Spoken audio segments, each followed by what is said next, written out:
Hey, save yourself a lot of heartache by avoiding the new trend of a lot of millennial couples. I'm not going to mention names. Here's the thing. She's got a boyfriend in San Francisco. They've been dating a while. They're very serious. They've talked about marriage. I learned all this in 1 week. Now, why aren't they getting married? Now, maybe we should move in and buy a house first together and all that business. Well, is it a mistake? Well, we'll see. It may seem like a smart financial decision to make, but our money couple, Bethany and Scott Palmer, say don't do it until you say I do. All right. Now, is this from a purely financial standpoint that you're coming to this conclusion? No, I would say no. So we wrote this article for Your Tango about this very subject. We had 120,000 people open and read this article. So we were like, man, this is a really hot topic. Yep. We're, usually we come in and we try to be nice, but we are really not going to be nice about this one. So because we really have some very passionate thoughts about this, not only emotional, but definitely financial. Yes, definitely. Okay, so the point number one is no marriage contract means no home contract. And let me explain that a little bit. Getting married is actually a legal contract that binds you together, that binds your commitment together. And there's a lot of perks that come along with that particular contract.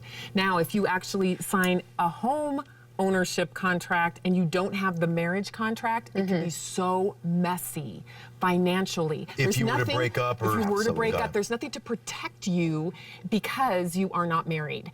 So we'll talk a little bit more about that, but it is really important. Okay. So no marriage contract, no home contract. Well, I actually have from, not personal experience, but friends. Yes. They were dating. Yes. They bought a house together. Yes. They were living together. Yes. They did get engaged and then kaput. Yep. They're no longer together. Yep. The house is gone. Yep.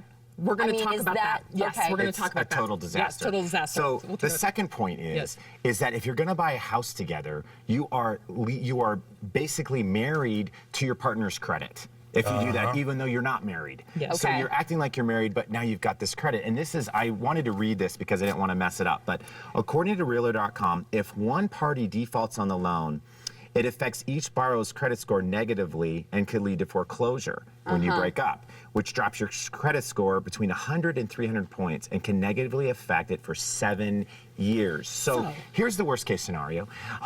Let's say you're dating, like your friend, you break up, you get, and one of the people in the relationship stops paying the mortgage, it goes into foreclosure, which we see all the time, and then your credit is trashed for 7 years. So now you're with somebody new, you're trying to buy a house together, and you're trying to explain to them, well, yeah, I have this, we can't qualify for the house together because I have a bad 7-year track record when it comes to my credit. So it's just, you got to remember, you're marrying your credit with that person, but you're not legally married, and so it's just it's a bad move. Okay, so then the third point is it makes your breakup really messy. And it just makes it so messy, it makes it murky, it's awful.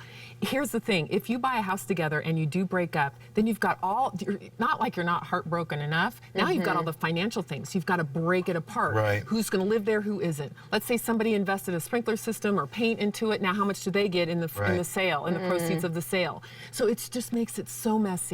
So we cannot stress enough how important it is. If you are not married, do not buy a house together. Do not buy a house together. And we actually put this article on our website.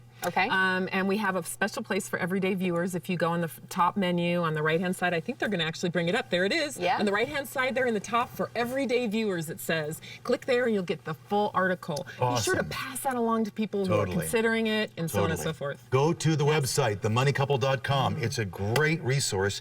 And I think the real lesson of all this is you got to make him marry you. Wait, why did this come back to me all of a sudden? Have a good weekend, guys. Great. You too.